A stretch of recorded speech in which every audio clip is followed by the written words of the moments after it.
Good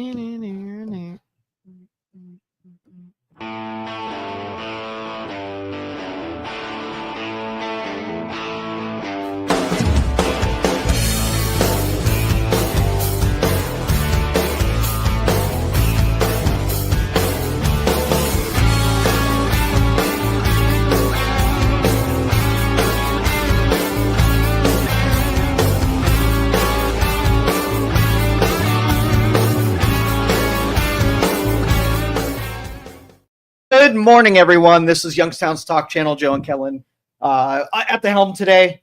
Do you have any topics, by the way? Because I want to go into some shit. No, by all means. Okay. Yeah. So welcome out there. If you guys want to call 330-595-1600. I think the shows where I rant are probably the most popular shows that we ever do. I think people like listening to your rants. Isn't that weird? It's always fascinating. Really? Most of the time. All right, so let's talk. And you're a big fan of music, so I want to hear how you feel about the music festivals that become very popular out in the desert, and like Coachella and Burning Man and all that kind of stuff. Okay, high end, high dollar, whatever. Because they released the lineup for next year's Coachella. So give me your just reaction to those kinds of music festivals. Well, I've never been to one, so I don't know from firsthand experience. It's pretty much just what gets reported. Okay. It seems almost like them trying to almost have like a Woodstock moment, like it's just this big, like you said, it's out in the desert. It's like a whole weekend of music. It's supposed to bring all these people out and together. People used to dress up for Coachella, which I don't know if they do that anymore, but dress up as in nice clothes, or no, like worshiping Satan, booby shirts, almost and like hippie 70s. I don't know. I've seen some pictures stuff. There. We're not going for but hippie. Yeah, also like risque, like hortastic stuff. Yeah. So I think some people still do that, but I've heard that not everyone does that anymore. But yeah, then there's usually some sort of like big thing happens, and I feel like this year it's Lady Gaga's performance. Have you heard about that? No, tell me about it. So everybody's been saying, well, not everybody, but some sources are reporting that Lady Gaga's performance was like devil worshiping and no shit. Satanistic. You think that we bring a bunch of rich people that are in their 30s and 40s to have an excuse as music, and we're not just worshiping at the luxury of our of the moment, right? Yeah. I mean, like, but that's historically, look at every culture and civilization. When people get too comfortable, the evilness percolates to the ground, and all people give in to all of their tendencies and become terrible. Well, and it's also like this huge party of like drinking and drugs and things of that nature. And so it's like, no shit. People gravitate towards self-destruction. Who would have thought that would happen except for the biblical passage from from 2,000 years ago? People are so stupid. And I don't understand how people as they get older can go. Like, to me, it's a young person thing to just be like out and hot and sweaty and drinking and just destroy your body and be up late. Like, yeah, as a young person, okay. Like me now, oh my God, I would need like days to recover from that. Days.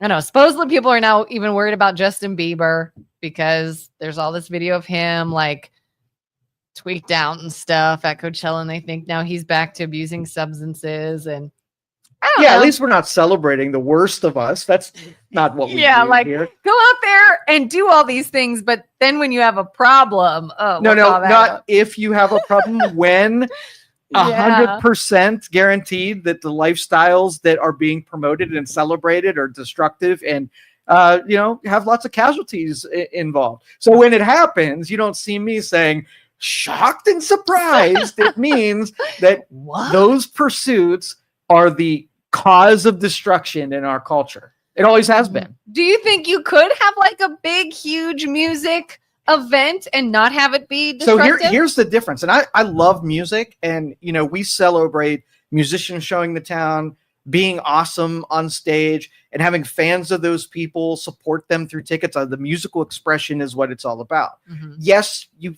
find ways to have parties, right? And enjoy yourself while you're there, but you are there for the music. I think when things like Firefest and Coachella and Burning Man are all about just being terrible in the worst ways. You're there. I don't even know what Burning Man is. You are there to celebrate yourself in your narcissistic, self-aggrandizing, whatever. The music just happens to be there is to give you the excuse to be there in the first place. But this is all about you and digging into your terrible soul and expressing yourself in that audience. Do we even know these big events? Like, what does the money go to? Does it pay just the they hold it in the desert because there's vast expanses of land that you can get. Like I have a buddy who bought 100 acres of desert, and it's developable, not going to be developed anytime soon. Doesn't have access to utilities. It's just god awful hot, no connection to roads. So you got these people with land that if they came up to my buddy and say, hey, we're going to hold a music festival, you'd get that land on the cheap. And we're like, how are we going to get people out here? Well, we fill them enough drugs and give them enough drinking. And, the promoter, establishes as a way that you can have hedonism and sex and all that kind of stuff. And we'll get them out to the desert and get crispy. So it's that kind of thing. Like, it's the worst of us. And so I'm not a big fan. Do the concert, keep the artists and musicians in business for sure. But the hedonism we could do without. What about, would you keep the artists and musicians in business if you thought the performance truly had like satanic tones? No, they're appealing to the crowd. But you have a bunch of narcissists eating, and they're like, what should we deliver? What are these people going to like? Oh, these people that are just digging into the vices of their soul. What would they like?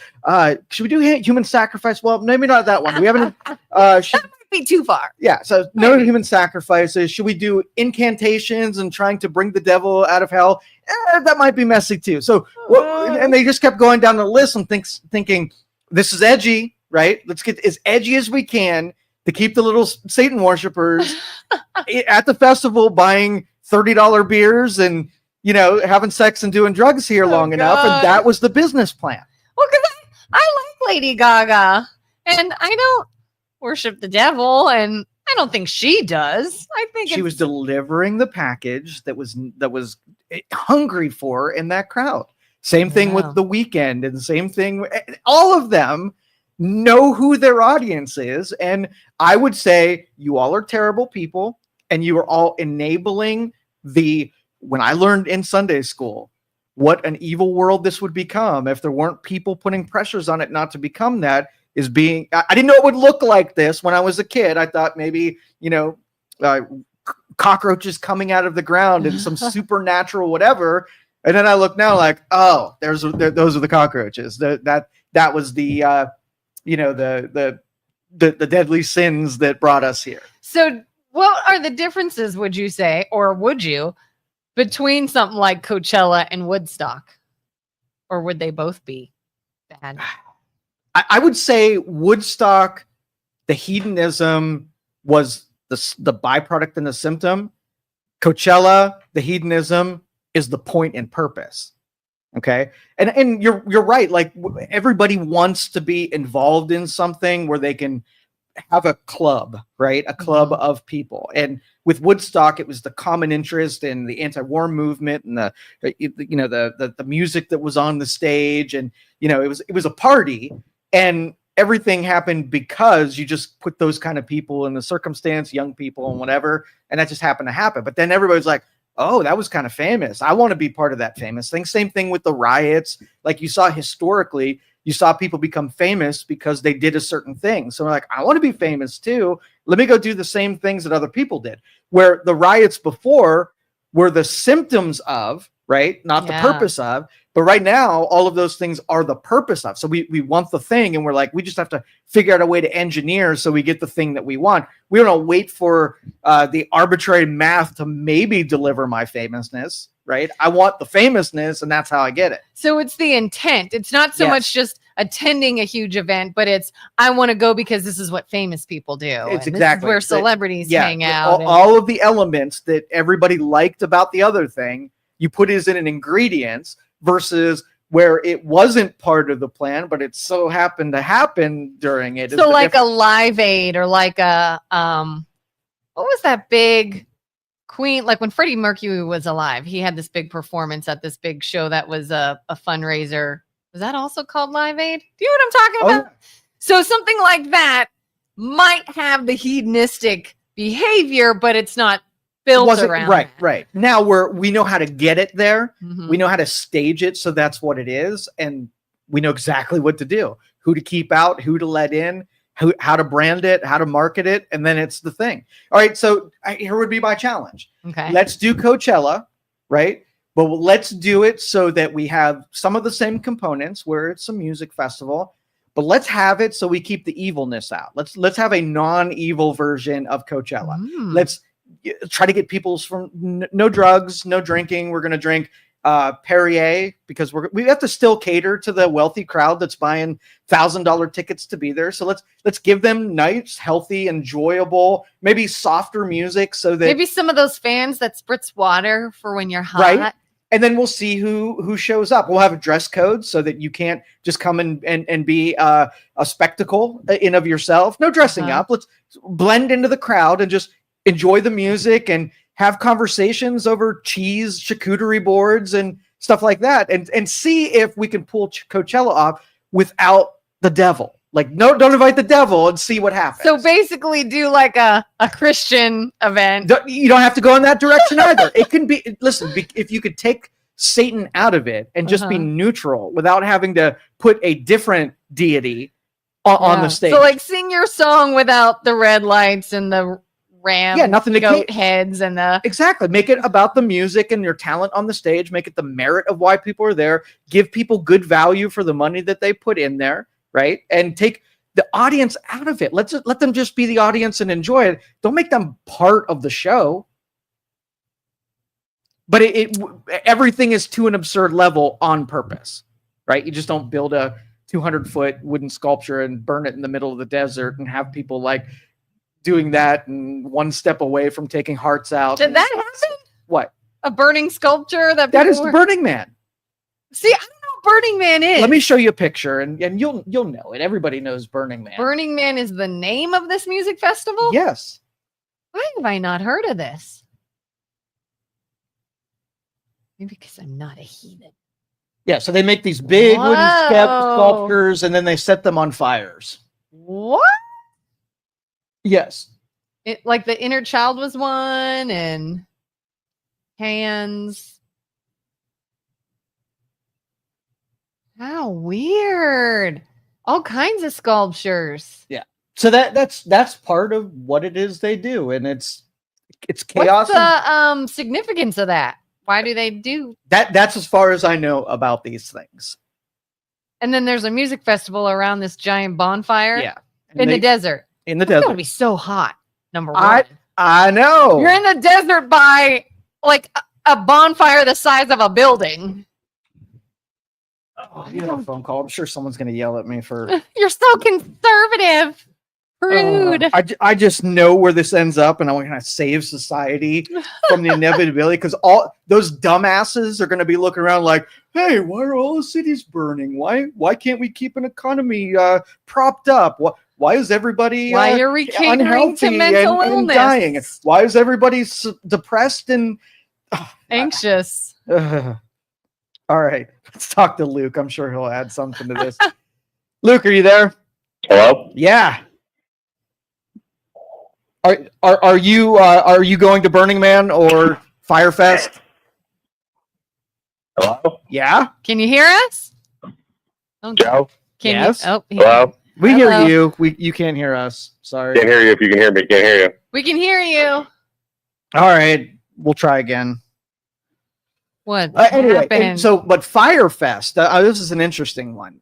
I don't know that one. There either. was a scammer guy, right? And he tried to put on a festival in some kind of luxury Bahamian island, right? And he was selling tickets for $1 million. What's his name? Epstein? No, it was not. Sounded a little Jeffrey Epstein-ish. But anyway, so the first time it was supposed to be this ultra luxurious festival where you had these tents on the beach and crafted food and whatever. Ooh. And the dude misplaced the money a little bit, and they ended up serving like bologna sandwiches, and the tents didn't get set up, and it was an absolute disaster. I think the guy actually went to jail. Let me see what his name is. Dang. Let's see. Oh, Fyre. Billy McFarland. And in the Bahamas. And Ja Rule. So And- Ja Rule tried to do this with him. Yeah. And everything was a cluster. They actually made a documentary off of this story. But anyway, 2.0. Like the festival was such a cluster, but they're going to have a 2.0 of it. And he said this time he's going to come through. For real this time. For real. No bologna sandwiches. I like that question. Did anyone get refunded for Fire Festival? Did they? What does it say? The last drop down right there. Yeah. According to ABC News, attendees received an email which stated the event has been postponed and a new data will be announced. We have issued you a refund. So they were told they would get a refund, but we don't know if they actually did. But anyway, so Firefest 2, that is one that's going to be a very high ticket. I think it's $10,000 this time. These other ones, Coachella and whatever, a couple hundred, like less, about $1,000 after you get all your passes and transport and whatever. But anyway, do you think it's so difficult though to not sort of have it go off the rails? Because people nowadays, I feel like it's so difficult to not want to alter your headspace when you're going to an event. Like if you're going to a concert, you want alcohol. A sporting event, you're going to want alcohol. And then depending on how amped the event is, maybe you want other substances too. It's like, you know, even if you're not at an event, it could just be like a nice weekend. How many people instantly think of like day drinking or doing something, you know? It's like I think have a real problem with being totally sober and enjoying something. So it's almost like, I don't know if when you shift the paradigm and make the thing about you, right? Mhm. You go to a baseball game has to be 90% of it, and the drinking alcohol is like 10% of it. What if people went to the baseball game, hung out in the parking lot, and just drank the entire time? Then the baseball became the excuse to go somewhere and do the thing that was destructive. Like I just want to tailgate. Exactly. But that is human nature and tendencies. We will always go to the thing we wanted to do, and we even stop pretending that it was out about baseball at all, because that's human beings. Yeah. Something up with the phones. That's okay. I don't care. I don't care. So I'm not going to your charcuterie board concert with a dress code and champagne. Good. It may be the I think it sounds like a lovely strategy is to keep the Luke Schusters out of the audience. So maybe I did just enough to take the self-centered, so civilized people can enjoy a nice charcuterie away board. from you other people. Like, yeah. But again, champagne, like, yep, I'm there. Now, if you were like, this is a dry event, I'd be like, okay, I'll go. I'll have fun. But if there's champagne, I'm having more There fun. would be a balance where you make it more about the baseball game than the hedonistic approach to, I mean, you can get more people to show up if it's all about, you put it. So we went to a baseball game last weekend and I had a drink, but I found like, okay, number one, the more I drink, the more I have to pee. And that's a pain in a huge stadium. So I don't want to do that. It was way hotter than we expected it to be. And I swell in the heat, and alcohol makes me swell. And so don't want that. And it was like, I had a drink at the game. I had a nice time. And it was like everybody that was drinking heavily was just up by the vendors. And I was like, why did you come here? Like, you paid money and drove here to go watch a game, to stand out here and drink? Why are you even here? That's go exactly somewhere right. else. And Joe points this out. Good point here. How about they were just there to have fun? Just that simple. Cool. I'm logic guy, right? Mm-hmm. So fun. Right? Fun. There's nothing wrong with fun. So do we have a standardized definition of what equals fun? Do we have? Probably not. Okay. Because it's subjective, I think. All right. So really, if you spreadsheet it, you would say what your brain's response to stimulus, things that you like, right? And to a level. So the least amount of input to get you the most amount of fun. So if you plan through it, you could go have fun. And so the cynic would say, do you have to go to the desert, get high, drunk, have sex, listen to music to have that doesn't sound like the least amount of input. That seems like it's the most amount of input. And I think I could achieve equal fun, right, by that standard without having to do that thing. So then you think, okay, so what about the overly amplified input? It was so exceedingly sexy to you that you didn't want to expense the most amount of resources to get the most amount of fun that you could have. So it's got to be something else. And those little eyes that are built into that formulation I know exactly what it is. I know human beings, right? I know what emotional and chemical brain responses they are serving. And what do you get out of a place that, that's rebellious in spirit, that pushes on and makes people mad, gets you super drunk, and allows you to, worship something that everybody's going to be mad at. That kind of thing, Well, and I think too that when people start doing those things, the chemicals in your brain do make it feel more fun. Like if you have one drink, I'll give into that. Yeah, you could, in you your back. really Okay, do. all right, become... let's one point by point. I'm going to reverse engineer this. Okay. So take all the things that you would do at Coachella, put them in a bag, go in your backyard. Okay. Yeah. And just do those things by yourself. Okay. So give me the next thing that will by yourself. Okay. All right. That's what I wanted you to do. Yeah. Now I need some people. Okay. Let's go back to you're in a place, there are people smelly and they're in your way and they're making loud noises. So the things you don't like about being around people, we won't invite those people to your backyard bag festival. Yeah, you can't be gross. All right. So now you get to pick people who you would love to have in your little bag festival. Yeah. Right. Yeah. So you got the stage, your backyard's nice. You enjoy being there anyway. The bag means all of the chemicals that allow you to, delve into deep parts of trenches of your brain. And now you have people around you that you like. So far we have a backyard barbecue at this point. Yeah. Now what are we missing now that Coachella will give you that the backyard bag festival will not? Celebrities. Okay. So big names. So if we hire a band, right? We take the $1,000 and we pick a band that really does good, and we put them in your backyard. So you've got a good music, you've got a bag full of surprises, I got a you clean got people bathroom around, close by. you got a clean bathroom. Okay, now so far, would you choose backyard to Coachella? Yes. Would most people? I think it's age. We are going to discover the real reason why Coachella is more popular than the backyard barbecue as we keep introducing the new elements. Right? The eliteness of it. It's Coachella. This is what the people do, rather than my backyard is like, no, but you're trying to be. But no, that is branding. You can the people you invite, you can put a little card, put a great name on the backyard barbecue that is really inviting. You could put everything about the charcuterie, and you could put everything about the wine selections, and even charge them $500 to show up. Now you've analog that up still in your backyard. This is this reminds me of a time when I was in my 20s. My girlfriend and I went to Vegas, and obviously in Vegas there's a lot of drinking and partying and stuff, and we would be out late and drinking, and then the next morning we'd want to go hang out at our pool at the hotel. Well, when we were out the one night, there's a lot of promoters, people that promote different things. And this guy's like, hey, come to my pool party tomorrow morning at this hotel, blah, blah, blah. Here's your invite. Tell them you know me and you can get in. And we're like, oh, all right, maybe we'll see you there. Thanks for the invite.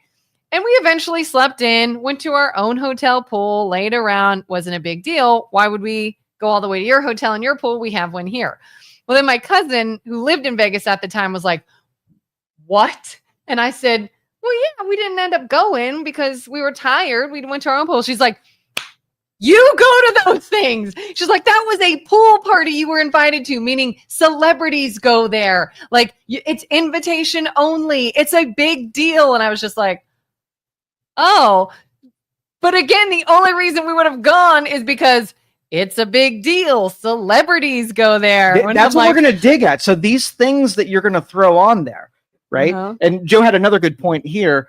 Let's see. Go to a Christian revival and do what nobody's telling you to go to. So here's the thing.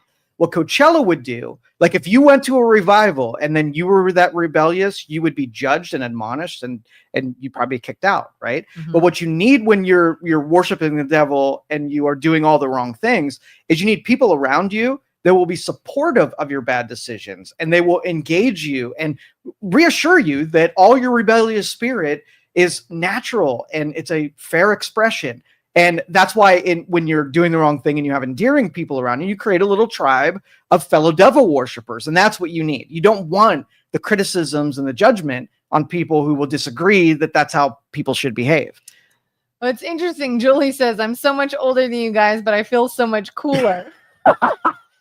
First of all, no argument there. Second of all, but to your point, I mean, we literally, like you said, took everything we would like about the big festival, put it in the backyard. Then what's the difference? Like, why are you cooler for going to the festival than your own because backyard? We're all narcissists. And to be seen, right? Like if I can get up there and be a spectacle and wear outlandish things and people pay attention to me, I'm feeding the ego. The ego is a big part of the devil worship deal. It's about me. It's not about you. So if I'm sitting in my Dockers and polo simping. That's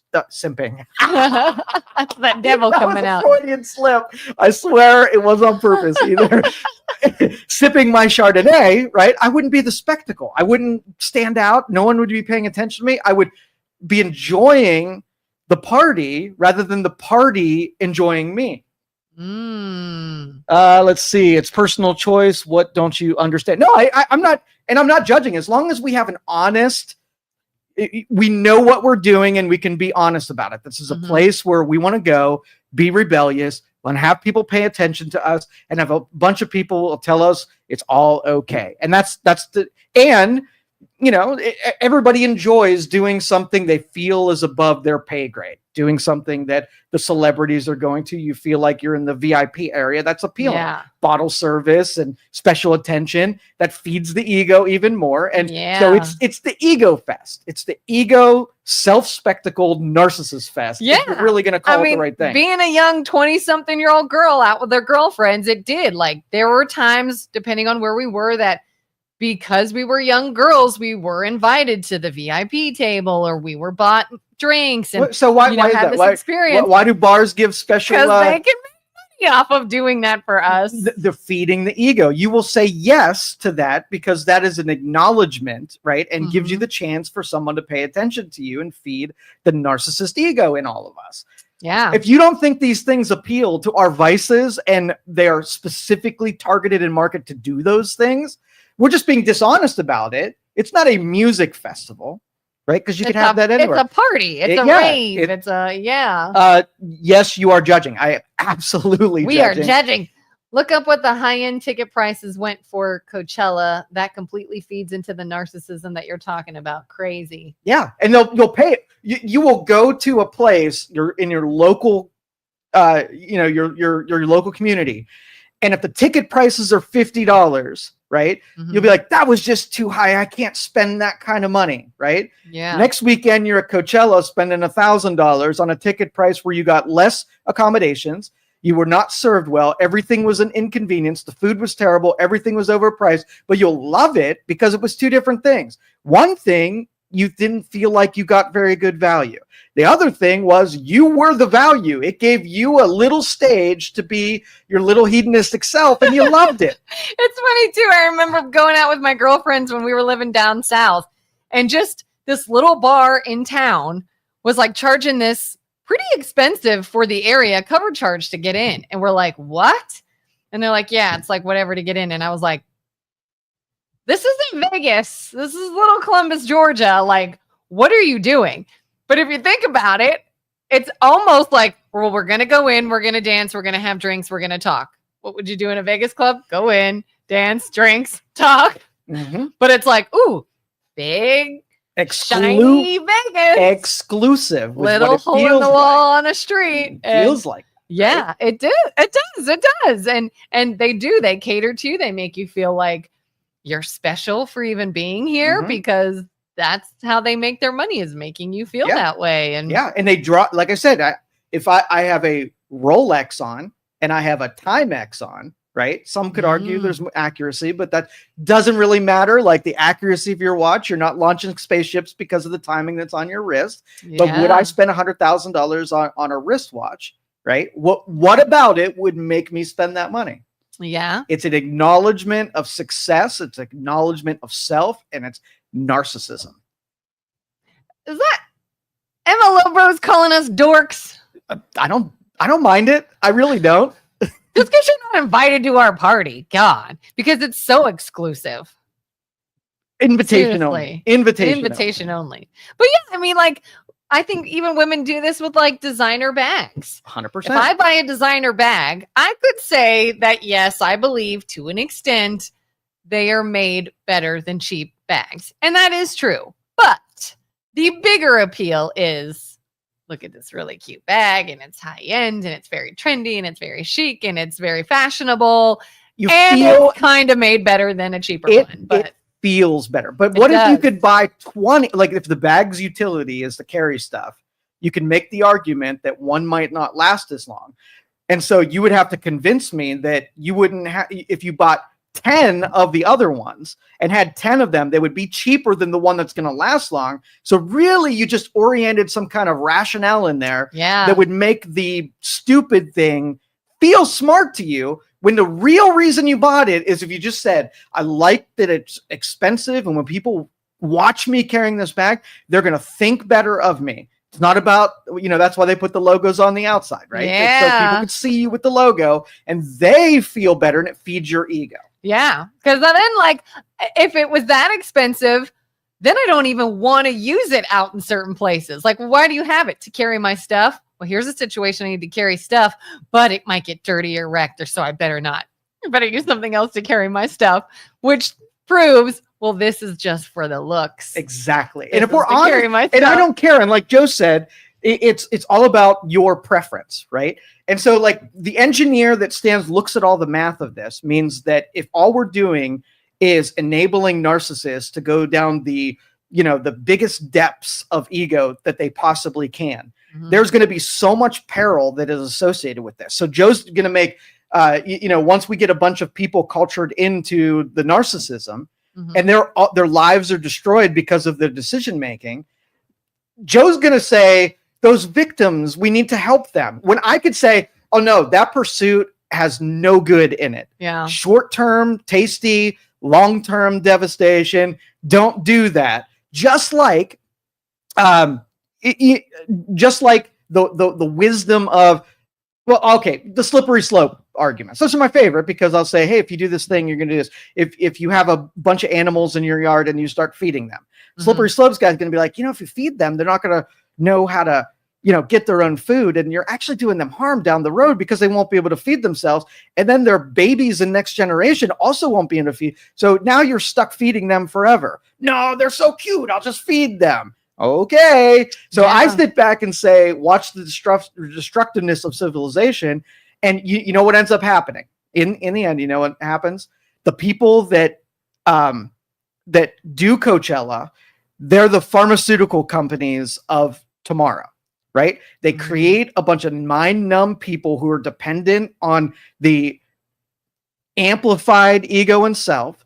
And then all they're going to do is exploit the shit out of you, because now your sensitivities to that go down. So you need more and more of it. And you have to keep ramping up the experiences until all you're doing is worshiping at the altar of you.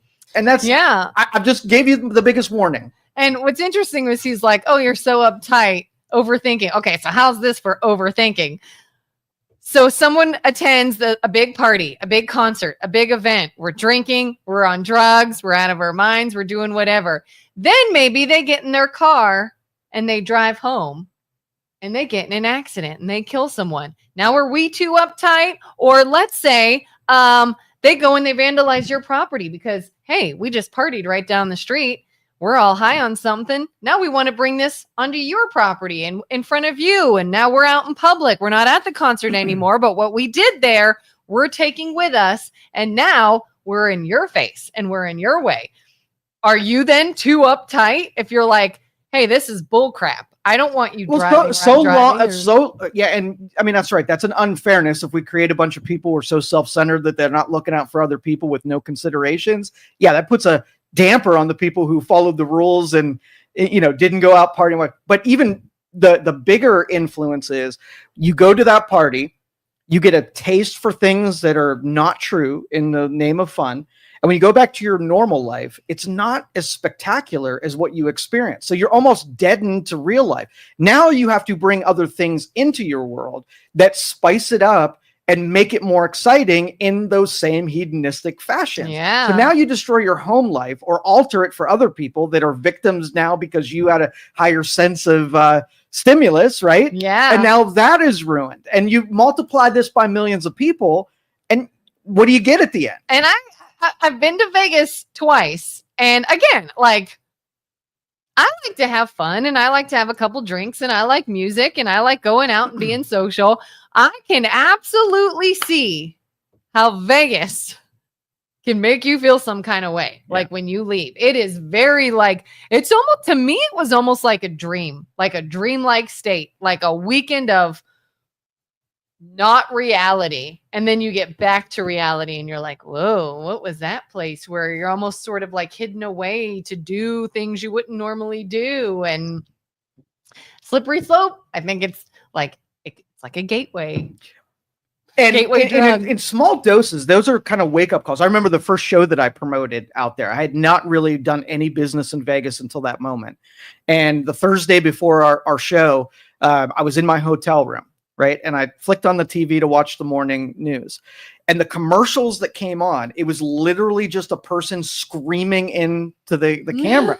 I'm like, what the F? Like, here why are you yelling? We're subdued and we're trying to be sophisticated and we're trying to carry a message where trust is part of it. And here's a dude that's unhinged screaming. And I'm like, why is that? And it occurred to me that everything in Vegas is a yell, right? Yeah. Everything's bright, everything's loud. And so I won't even get your attention if I don't scream. And so it probably was talking, and there was like, talking's not effective. I'm, competing with a 100-foot billboard next to me. Yeah. Let's get louder, more outlandish, show a little bit more skin. And then you can see how it gets to a point. But when you come from Ohio and you're like, that's ridiculous. Like, I couldn't say everybody who lives there would be so used to the over the top everything that it's only me that's like, oh my God, I don't ever want to become that. It's like the overstimulation capital of the world. Yeah. It really is. How about you go to an evangelical concert and only to find out he's a child molester? LOL. Feels like that's way out left field. You wanted to say that one, so I don't know how that applies. You have these people that kind of wait in the grass, and when something comes along that looks like that predator that waits for the thing and they jump on it. So anytime, like, you could almost do it, like go to a bunch of hippie liberals and say something, and you know exactly what they're going to say. Like, here we go, Catholic Church. Child molester. It's so funny how those connections happen. Okay, that's a stretch. The association game. Yeah, love it. You have just analyzed the creativity and passion out of fun. I know. But hey, good morning. But what that does is that takes the traditional creative types who take what they do seriously, and it pushes a little bit of value back to them because they are trying to give you a good product, right? It's almost like the artists that, like, my paintings are just not great, right? So in order for you to like my paintings, I got to give you cocaine, and now all of a sudden you like my paintings. Well, you got the real talented person over there that had to wow you with their talent and merit. They didn't need you to do cocaine. So the whole time, the person that's putting lots of time into the craft all of a sudden gets the attention again, and it's merited. Yeah. Oh, I just saw a video online yesterday that made me feel so dirty. It was one of those, they play a really popular, either current or fairly current song, and then they play the original that was actually sampled, like, oh, Under Pressure and Ice Ice Baby sampled song. I had no idea so many songs I like were not that artist's music, that they took the melody, the tune, the music of one and just changed the lyrics. And I was like, oh my God, all these people I thought like came up with this amazing hook or this amazing melody or this amazing. They didn't. They just changed the lyrics. And it's like, oh, I feel so dirty. If you felt like pop singers or whatever, right? Could go into the office and they're handed you're going to read this from a songwriter. They didn't write the music. It wasn't even, they shopped it. They bought it from somebody who wrote it. And then all of the, the instruments were created digitally or sampled or whatever. So when you look at it, what was their overall product? It was them and their performance ability. And some of them aren't even talented singers. They're not even talented performers or dancers or whatever. So when you look at it, it was like all concocted thing. No original music, no original lyrics, no original stage presence. Nothing about it was original, but people will shell out $1,000 to see the person that doesn't have any actual creative or talent. And there's some dude who's been working on their craft for 20 years, wrote their own songs, mastered every instrument, developed stage presence and interface with fans and sold CDs at the back of, concerts that they had to pay to even be performing on that stage. Yeah. Which one's unfair in that? Yeah. It's like everything's a business. All of our fun is marketed to us, we're told it's fun. We're called lame because music and drinks and friends in our backyard is somehow less than music and drinks and friends in the desert. Like one band I love, 20 bands I hardly know, but one is lame and one is not. Why? Because of the marketing, because of what you're told is fun, because of what they advertise and put this sort of, they paint this picture for you until you kind of had a feel about it. Well, that's what I said. Who do you blame? Do you blame the manipulators who are using marketing to get really dumb people to do things that they shouldn't be doing? Or do you blame the dumb people for being dumb enough to buy into it? You're watching the baseball game, right? And a commercial comes on for pizza, right? They manipulated you into buying something that you wouldn't have done had they not set the circumstances. They know where you're at. They know what you're doing. You've had a couple of beers. You're enjoying the game. They made you buy a freaking pizza. So who's the dumbass? The person who says, oh, I've got food in the refrigerator. I could just walk over there and get enough nutritional, enough calories, enough things that I like to eat. But that pizza, I'm going that direction. Yeah. And it's so interesting. Joe, can we get a charcuterie board and champagne for Friday? If you do, you better invite me this time. You just never invite me to anything. Charcuterie for breakfast? I don't think I've ever had that. You can probably make it happen. Brunch. Give me brunch. Okay. Is this a Sunday school lecture? LOL. No, it's Joe point. When I read articles in the morning and I picture doomsday and the end of the world, the second coming of Christ, I picture like what the headlines would be. And when I read them, I'm like, oh, at least I have to put it out there. Not that any of you are going to help stave off the second coming, but. And here's what's so interesting. And this is like, I see this in a lot of things we talk about, especially when it comes to internet feedback. We're not saying like, you can't have fun this way, you can't have fun that way, or you shouldn't. We're just simply opening up a discussion of look how interesting this is. Mm-hmm. Look at what humans end up doing with these variables versus these variables. Look at how we all react to things. All we're doing is opening your mind, and you could say, oh, you're right. You're right. It's a huge marketing thing, but you know what? I enjoyed it. They marketed it to me, and I am their main demographic, and I enjoyed the heck out of it, and everybody wins. Fine. But the fact that we even bring it up or question it or make you consider another viewpoint, people almost get mad. Like, oh, you're a prude, you're a jerk, you're you're that. All right. So what's that disorder where if somebody took you hostage and then you start defending your captor? Oh yeah, it's at any moment but right now. Forget what it's something called. Syndrome. Yeah. Oh God, what's it called, guys? What's it called when you're kidnapped and then you develop feelings for your kidnapper? and you defend them, and you will. Anyway, somebody's typing it up. We know what it is. So that's what this is. Like I can point out that these companies and Stockholm syndrome. Thank you, Julie. Thank you. But that's what it is. There are captors, there are manipulators, the people that are benefiting from us feeling a certain way, and we look up to them. We should hate them and we should condemn them, but in fact, we defend them and say that the people doing the bad things are the heroes that we're celebrating. Yeah. And all I'm pointing out is, dude, he stole you from the street, right? He put you in a locked room. He broke you down over a period of time. He filled your brain with that he was your savior and that he loved you and whatever. This is all for your own good. I need to point out that you would have never been there had he not stolen you and reprogrammed your brain. And that's what I'm doing. I sit back, and you could go either way. You could be like, no, he really does love me. Or you could be like, you know what? You're freaking right. I am out of here. And I know which one I want you to do. Yeah. But it's still up to you. Look at things like ads and ad blockers. So many people get so mad when they are served an ad on the internet because their information was sold or the phones are listening to them or whatever. And they're like, oh my God, quit serving me ads. Quit listening to what I'm saying. I want ad blockers. Now, I might be in the minority here. Yes, ads are annoying. 100%. There's a place where you don't want an ad.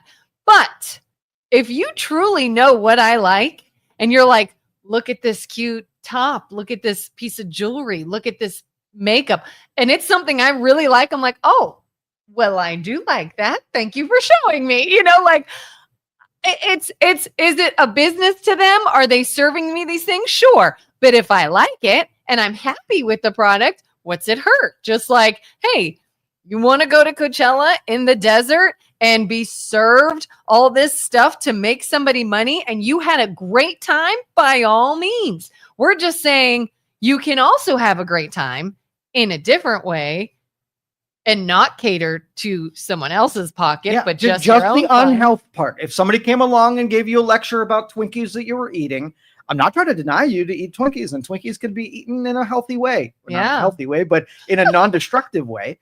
But until somebody comes around and tells it, like if I said Twinkies are bad for you, if you feel any obligation in your brain to argue back, like, no, I can objectively measure how Twinkies are bad in the wrong proportions. So you're wrong. I am right. And I might be a prude denying you of your Twinkie addiction and the love for Twinkies doesn't change the truth. So as long as we're honest about what we're doing, I am serving my hedonist tendencies and supporting all of my vices while mocking people who are taking the opposite approach, which is trying to say, here's some virtue. Why don't you celebrate virtue a little bit? That's all I'm saying. Yeah. We missed a whole bunch of comments up top, I think. You want to scroll up? Sure.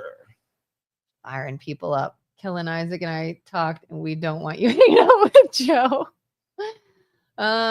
People have personal taste. Go where you want to go. That's it. And keep the repercussions to your effing self, right? I don't want to hear any victims that do this stuff and claim somehow they're a victim of it.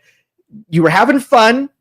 When you're hungover, life's destroyed, kill somebody, money goes away, all of the stuff that's connected with it, you can never, ever claim that you had ignorance of the fact that that was the cost of ego and narcissism. Mm-hmm.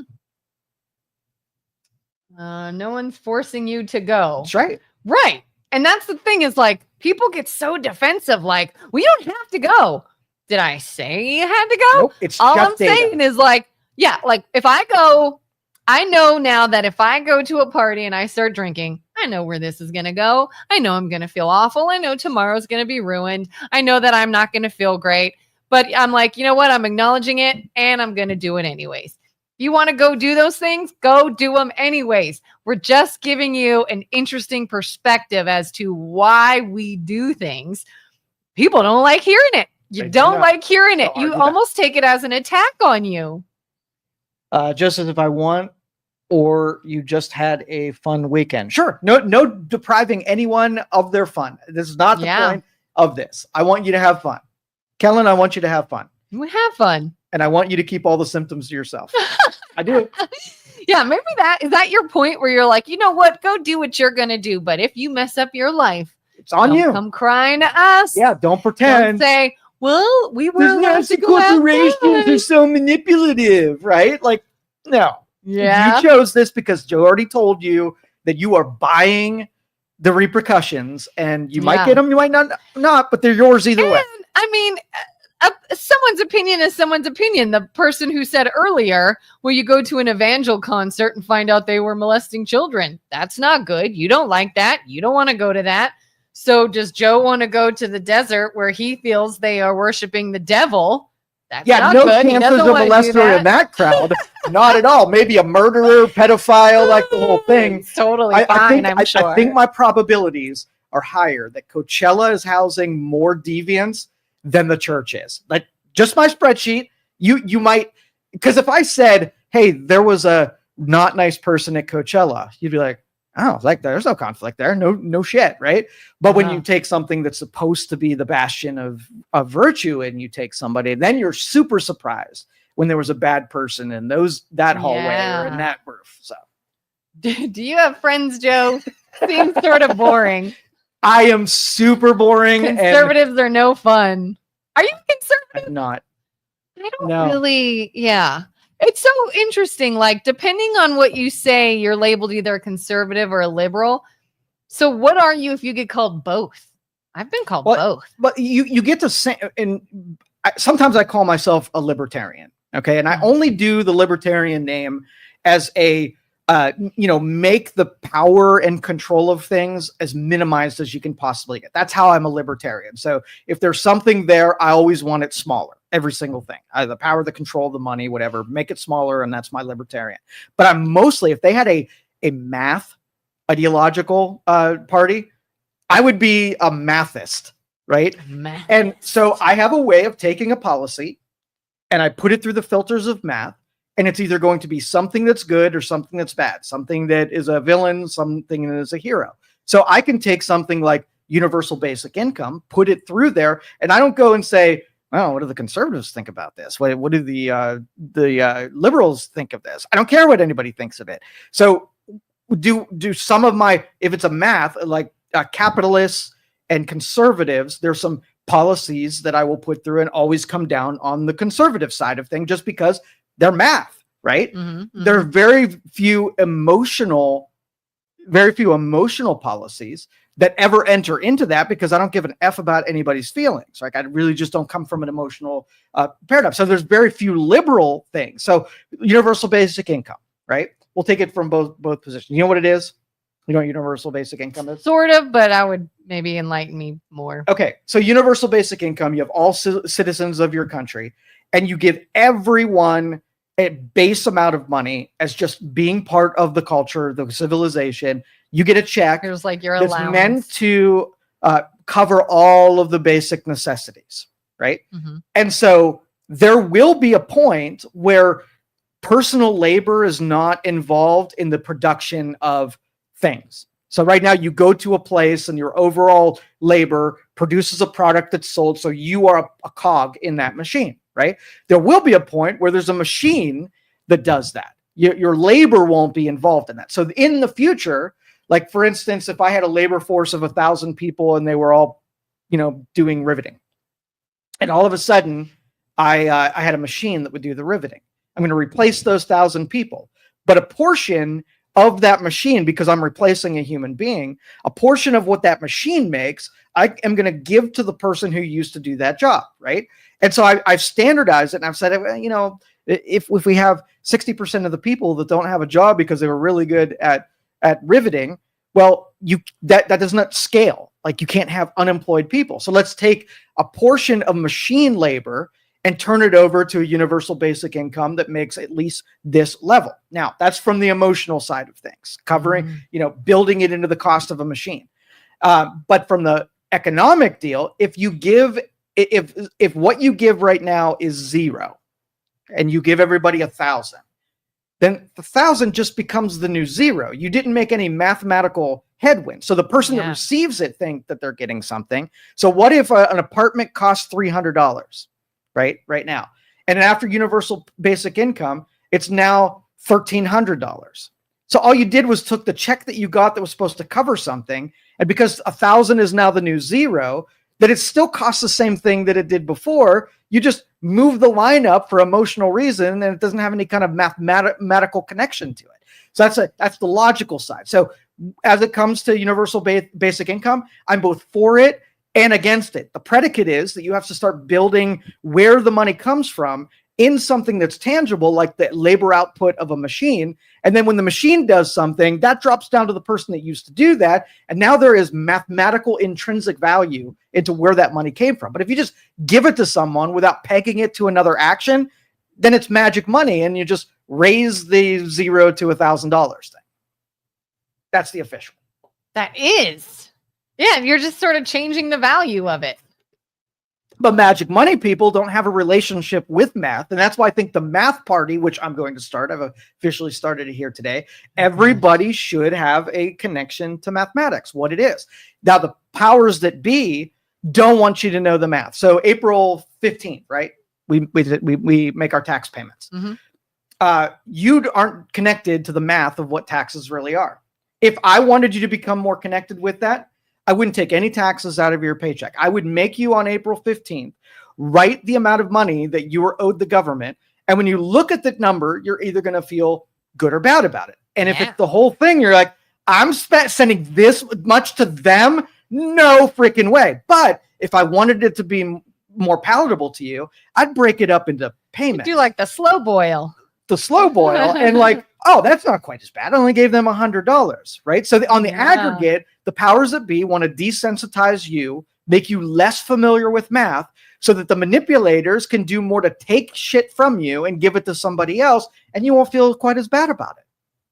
You ever wonder why they take it out of your check? What's necessary? What is necessary about taking it out of your check rather than you just paying it on your own? Well, then they know they'll get it.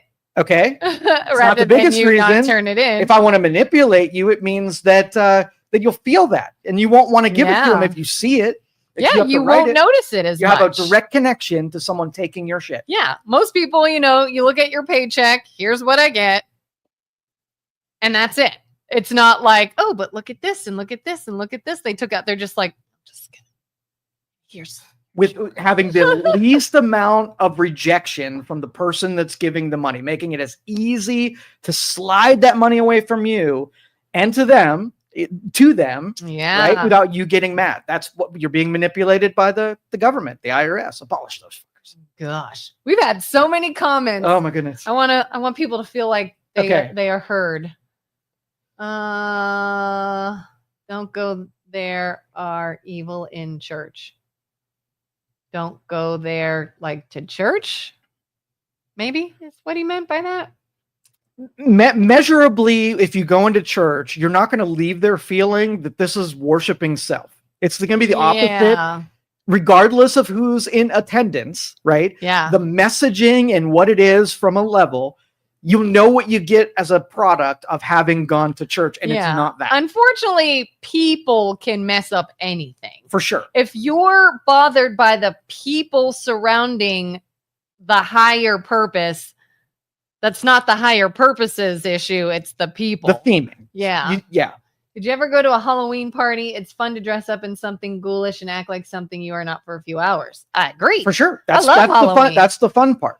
Yeah, I love Halloween. I love scary movies. I like Ouija boards. I like ghost hunting, all of which would be considered things that a really conservative person say you shouldn't do.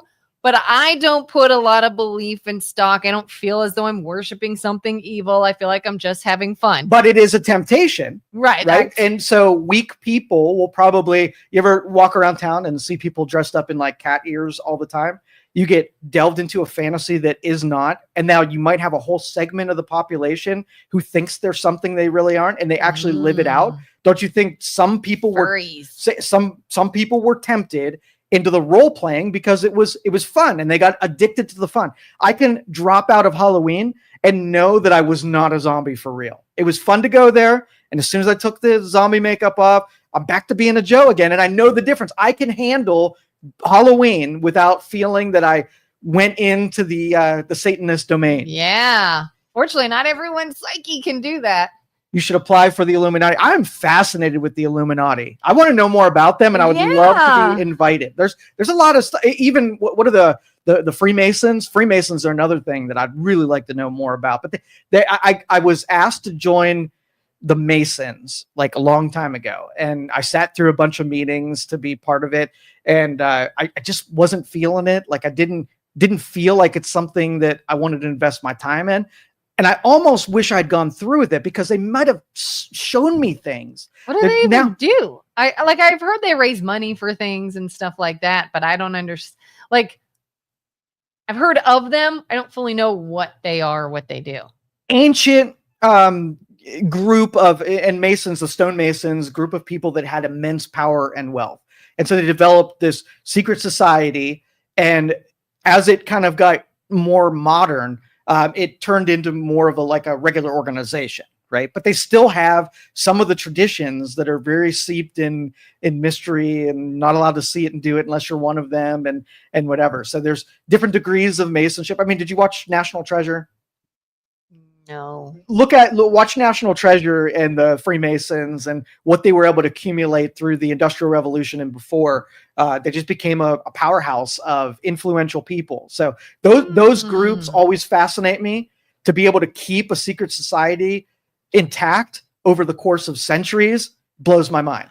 Is the Illuminati real, or is that a myth? Like, do we know that they're real, or do we think they're real? I can't answer that question. I'm sworn to secrecy. That's just what's my boys will kick me out, and so yeah. Well, there is no Illuminati. No, never it's seen. Not never real. Seen them. Libertarians are just conservatives who don't admit it. Nope, they're classifications of people who don't feel like joining any kind of club because none of the clubs represent me. None of them are real comfortable with me putting it through anything in the mathematics of things, like these tariffs. Mathematically, suck ass, right? So all of my Trump conservative people are going to hate that I am not willing to say the tariffs are a smart thing in the wide band of decision making right now. Short band, maybe. Big band, dumb right now. So just as an example and proof of that, I'm not willing to get on a train just because somebody else is. Do you not ever let your co-host talk? Dude, do I do that? Do I interrupt you too much? Well, and in fact, probably something you guys don't always see here before we start is I want Joe to lead because I don't always have a lot to add to the topic. Joe is infinitely smarter than me, infinitely more well-versed in multiple topics more than I am. And so I tell him, do you have a topic? You start, I'll add in where I can because I don't know if Illuminati exists. I don't know what a Mason does. So what would I have to say? I will tell you though, if you were to do a focus group after listening to the show, like who would you want to hear more of? Who would you want to look more at? Who is infinitely more interesting? No, from an emotional standpoint, that's all you. Infinitely more interesting. So yes, I should allow your performances. Hey guys, do you think I am infinitely more interesting than Joe Danyi? It doesn't matter from an objective. Nobody would think that. The focus group would say that. I can almost guarantee it. I think it's only because you state your opinions and I'm just not super opinionated. I can see your opinion and be like, wow, that's a good point. Sure. And then someone else could say, but what about this? And I could be like, that's a good point too. Like, I'm pretty open-minded in that I don't strongly, or maybe I rarely strongly feel something about something. I'm just like, oh yeah, I can see that. Yeah. And so that's just, you are like, this is it. And this is it. And unapologetically, that is your viewpoint. I wish I was more like that and that I could say something and no matter what, stick to it. But usually someone will come along and say, well, what about this? And unless it's way out in left field, and don't get me wrong, some of you are way out in left field. I love my left field. Yes. Then I'll just be like, oh, that's a good point too. It doesn't change my mind. But it's an interesting point. Yeah. To hear for sure. And I did radio since 2009. And two things you got to be really good at. Filling a time slot if you get no callers. So you have to be able to ramble for a really long time on maybe a couple topics. And, you know, the thing about when I talk about a topic that I'm passionate about, I will ramble. And like you said, unapologetically, these are things that I absolutely love. And every time someone threw a critical comment that I talk too much, I don't care. Well, yeah. I mean, you say you do radio. You do talk radio. That's hard. Like, I've been in radio for years, but it's like, mainstream. If you're listening to music, you're listening to like a Mix 98.9 or a Hot 101. You're just listening. The DJs, seconds. And they tell you, don't be long-winded. Very short. Right. Couple of seconds. Whereas you have hours to talk. And that is, to me, is incredibly difficult. If I'm in a room though, and it's like social conversation, 5 words per hour. I mean, it is so quiet, so on the wall, listening, and awkwardly so, to where I don't even know what you're thinking because I've now been rambling for 5 minutes and you're just sitting there, and I'm just everybody has their moments. Like, I know people. I was with someone this weekend, and they droned on about the stupidest conversation for what seemed like a month. And I was like, how do you do that? I'm thinking, oh, it's the same. It's just on the other side, taking something that doesn't matter and droning on about it, taking something that does matter on it and adding substance and opinion about it. But that's an opinion. Maybe it mattered to them. I know but it doesn't matter to you. Exactly. So the people are critical about me, belaboring these points. In my brain, I'm not belaboring at all. And in their brain, they're not belaboring it at all. Yeah. If anybody is more interested in me, it's because we are the everyday Joe. You are the intelligence in the room that we're all like, dude, like, we got to keep up with you. But the hybridization means that everybody listening to these things picks up on something and they become smarter. Now everybody knows they're devil worshippers and are destroying society. Or at the very least, more open mind. Yeah. No, that's not happening. No, you're not giving anyone anything. That's social. You don't know what socialism means. You don't. Just because something has a tinge of a redistribution does not make it socialism. You know what socialism is? Let's go average Joe. Well, tell me what socialism is. To me, I always thought socialism was just like almost kind of like everybody has the same. Nobody's really a higher earner or a lower earner. Everybody is meant to be kept the same. So whether you work really hard to earn more or I sit back and relax, doesn't matter. We're getting the same thing. Is that socialism? Okay, so and what you can use my definition to see how much socialism is surrounding you. So socialism as a philosophy mean that, okay, so if you go and rake the leaves in someone's yard and they're willing to give you $100 for what you're doing, how much of your labor equals $100? 100%, 5%, whatever. If I rake the leaves, you put in the effort, singular person, you're in the yard, you rake the leaves, $100 is the payment. I get the $100. Okay, so it is $100 for you, right? Now, under socialism, there's not a transaction between you and I. You're the person that's going to do the labor part of it, but you don't own your labor. They own your labor. So they're going to tell you to rake the leaves, and I'm going to pay them. And what you get is dependent on the person that owns your labor, which would be the state, would be your physical owner if you were a slave. That would be, it's not simply giving it to somebody else. I look at our government and our government spending as sort of like a pass-through product. Okay, so you're giving up a agreed upon percentage of your labor. You own the whole thing, and your government, you've given the ability to take some of it in exchange for services for you, right? If you're raking the leaves, and I don't have to do anything for you, right? I don't have to feed you. I don't have to do anything. I only have to do as much that will keep you in the yard raking. And that's all I owe to you, keeping you alive enough to do what I own you and I'm telling you to do. That's what socialism is. So fire departments, that's not socialism. That's it's a pass-through trade of services that the government facilitated that will keep you working so that they can deliver you as a promise, the fire department and whatever. Close cousin to socialism. When somebody can make you pay for something against your will, like we get really close to you buying stuff that you would never buy, or you giving something to somebody else that you would never give to. And that's why the libertarians are like, no, less of that, because then I have less controls that if you start misspending the money that I've granted you, that I don't want to give it to you anymore. And I want to opt out of giving it to you. So anyway, you don't know what socialism is. This has fire and all that kind of stuff has nothing to do with socialism. No evil people are in church. Yes, evilness is everywhere. One time you are very aware of your taxes is when you get your first paycheck. Yes. Yeah. And I've been trying to sort of teach my kids about money. My daughter is 11 and she has basically what's like a debit card now. And anytime she makes money through either helping a neighbor or doing something, or even if she just receives money as a gift for birthday or a holiday, she's learning that, okay, if we go to the store and you want something, do you have money for it? She'll say, Mom, I really want this, I don't know, lip gloss or something. I have my own money. Can I buy it? Sure, you can buy it. It's your own money.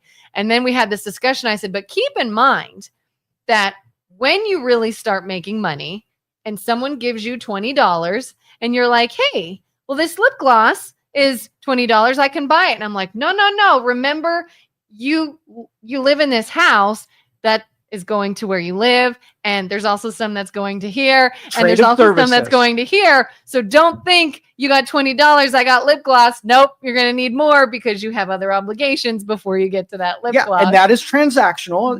You're getting something from the expenditure of money. That is just a forced transaction. You still ultimately own most of your work product, most of it, except for, like I said, that they spend some money on some shit that you don't agree with and you don't have the ability to say no. Yeah, that's for sure. Jim Jones, I don't know who that is. That was the guy that gave Kool-Aid to all of his followers. It was a cult. Oh, are you Jim Jones? Who's Jim Jones? I have no idea. Did we talk about that? No. Yes, I do like ghost hunting. I think it would be great. And Joe promised me that I could go with you guys. And that has been over a year now. And I still have not been invited. I'm pretty sure I offered it twice and I got shut down twice. Not true. I have it on my calendar. Fake news. I have it on my calendar as Fake being news. Turned down twice. And so I just stopped asking. I figured you didn't want to hang out with me. I'm going ghost hunting next time. Okay. I'm not the little sister you guys make stay at home. Have you ever lathered yourself in peanut butter and acted like a used car salesman? It wasn't on my list, but remember we talked about going off into left field. Is that left field? I don't even know what you're talking about. Okay, and guy named Bill is also a Templar Knight. One of which, what degree Templar Knight are you? Or I don't know what that is. We were just talking about the Freemasons, and the Templar Knights are somewhere in that hierarchy of what level you are in the deal. So you keep getting Templar Knight is in the Masons, or that's totally different? I don't know the hierarchy. They wouldn't let me in. So if you know about Templar Knights, then you obviously must be in the group. And I want to know more. I want to know how I've never even heard that term before. I just don't want to go to the freaking meetings because I know what they did. I want it to be something like really special and mysterious. And I'm going to go there and it's going to just be a bunch of old guys in Arby's talking about. Never meet your idols, Joe. I know. I'm telling you. You're going to show up and it's just going to be a bunch of mentally ill people. Oh, it's the Da Vinci Code, It was Da Vinci Code, not the Da Vinci Code. Yeah, thank you, Joe. I appreciate that. Let's see. That's common sense. He's really long-winded. Listen, if you guys heard Joe and I have a conversation free microphone before the mics are on, you would be like, Kelin, stop talking. Shut up. This man is clearly uninterested. And then the mics come on and he talks and then you get hate for it. Sorry. No, but that is the reality. The most, when I listen to, physics professors and people presenting things, I'm thinking I am the only one fascinated listening to this, getting new information. Anybody else that accidentally flipped on this symposium or this talk would be like, what the frick is that? Give me some ho-hos. I know that not everybody is at a level where they want to know more data and things. I know that. Oh, I hate, I've had instances where I was watching something or listening to something and I am just mesmerized and enthralled and this is amazing and it's done and everyone's like, oh, exactly. That was lame. That was dumb. And I'm like, were we just witnessing that same thing? Right. If he's smarter than you, what? Oh, go back up. If he's smarter than you, you're in trouble. People that don't understand, they think I'm an idiot. They really do. And I don't want to correct people. I will defend Yeah. the fact that I'm way smarter than most people.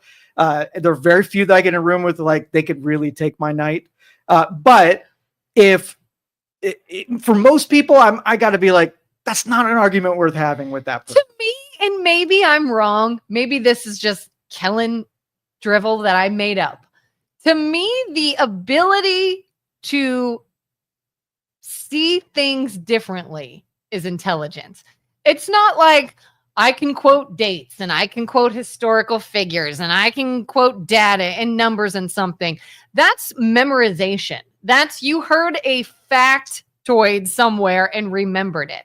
But if you are able to discuss something in a way you never thought of before, if you're able to see the irony in things or the dark humor in things, or you're able to call something out, even if it sounds hypocritical, like I like doing something, but I also see how ridiculous it is. To me, that's intelligence.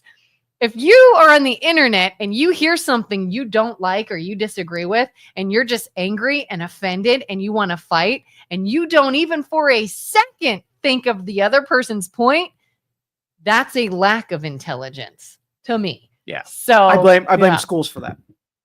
Schools? I don't know. I kind of blame the internet too. No, schools was first because it's in our lifetime. Schools have been doing the wrong thing and affecting every kid for the best reasons. You know what schools were for historically is to create laborers so that they can go out there and do stuff and make stuff. The true word education means something.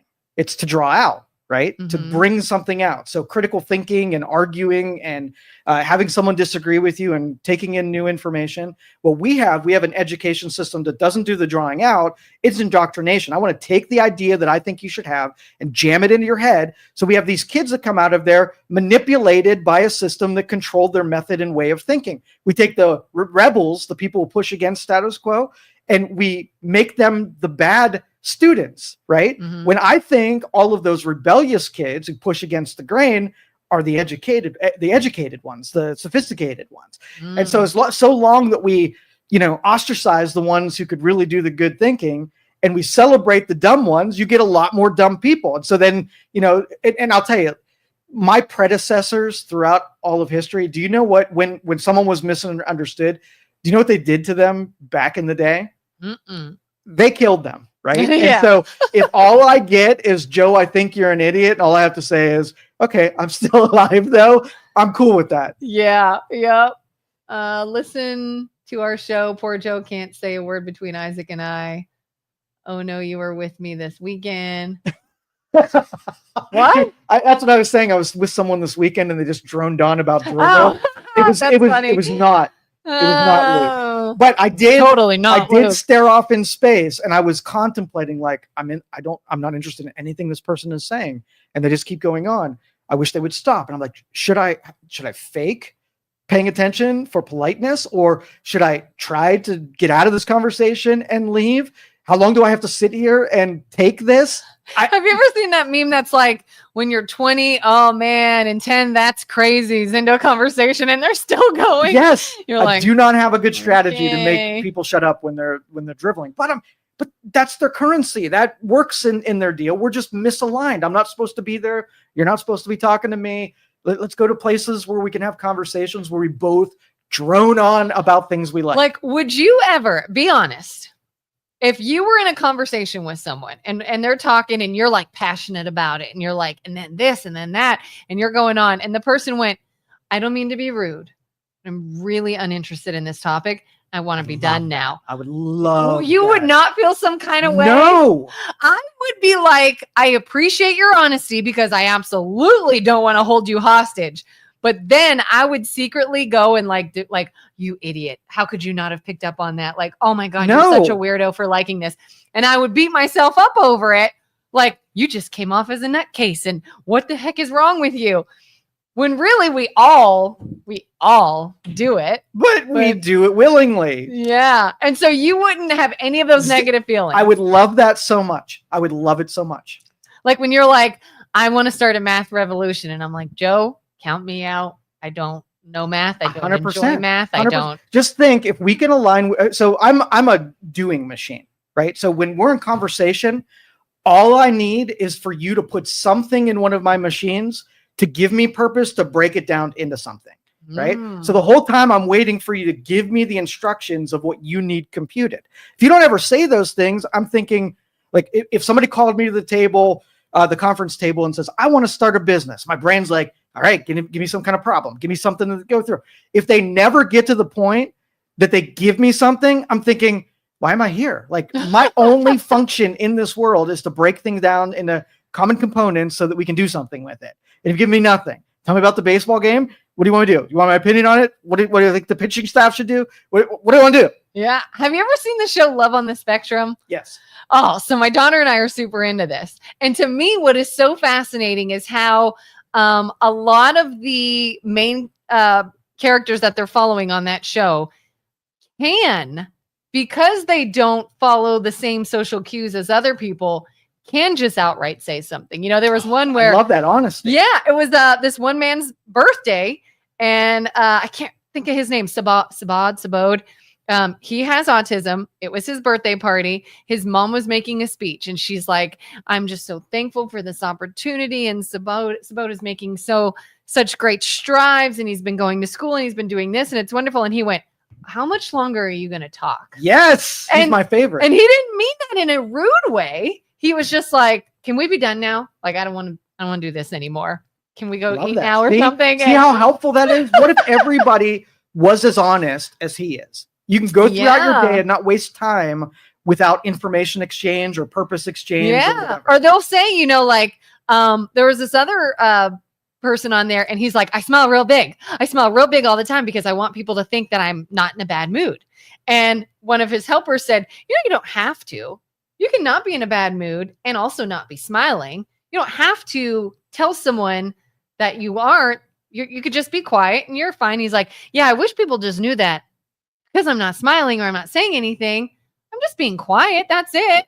You don't have to. Yeah. And like the show it really makes you think like, why do we do the things we do or act the way we act?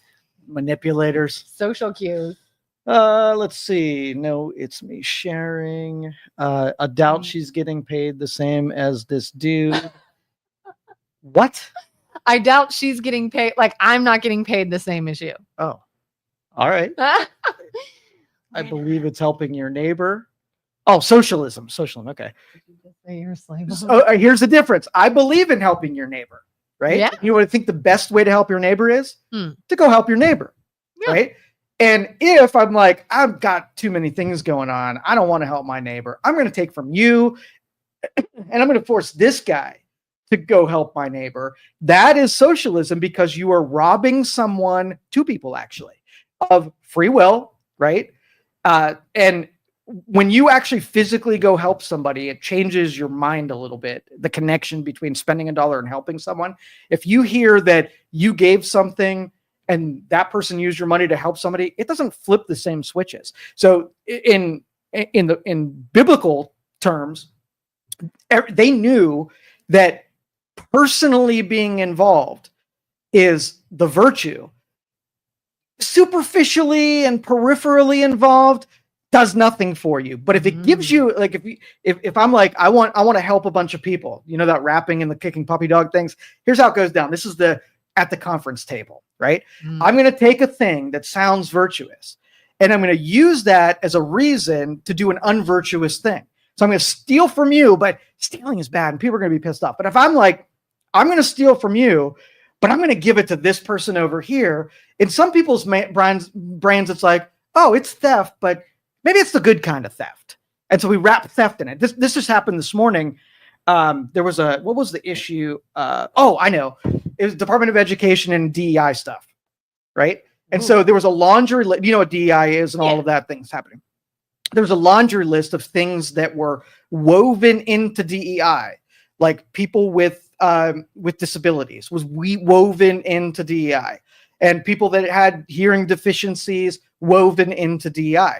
So the whole then proponents of keeping DEI say, no, if we get rid of DEI, look at all the losses that we have. And I was thinking, interesting, because the people that are against DEI are not keying in on the disabilities part. So it'd be super easy to take the parts that you don't want to give up and disentangle them from the parts that you do want to give up and keep those ones because those are good ones. But policymakers weave those things together. So you're like, I want to get rid of the ones that that cut out white people from considerations on on colleges or on jobs or whatever. I want to get rid of that one because that's discriminatory. And we've got law that protects people from anybody from discriminating.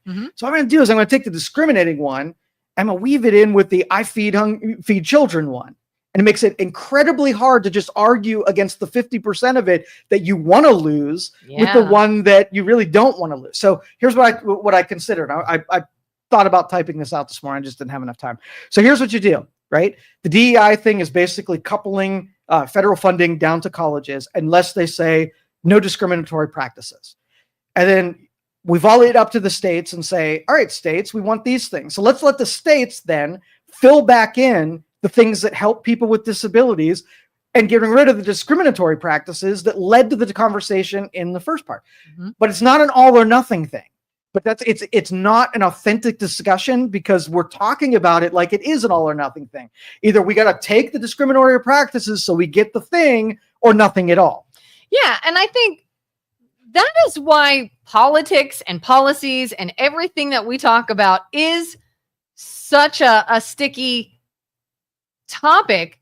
Everybody, I think, or a lot of people, I think, want to make it black and white, good and evil, right and wrong. And it's like, no, not everyone who is on one side is good and everyone on the other side is bad. It is complicated situations where the policies and the things we're discussing have good and bad parts. You can hate the bad and want to keep the good. But it's like, if you even want to try to change it, well, now you're good or bad. You're this or that. And it's like, oh my God, you not even see how we are pinned against each other instead of the a-holes that bundled them together, that said, hey, let's put a little good in it so that I can get my selfish, self-serving policy passed. And if you speak out against my selfish, self-serving policy, well, I'm going to say you're speaking about this good thing when you're not. Right. And I always wonder, and I agree with you, and there's a couple examples I could give you that it kind of defies that a little bit because you think it's a selfish reason that somebody's doing that. So whether it's pharmaceuticals pushing against that, but we'll use it. And really, it comes down to it. This is just a Joe theory. I don't have a spreadsheet on this one.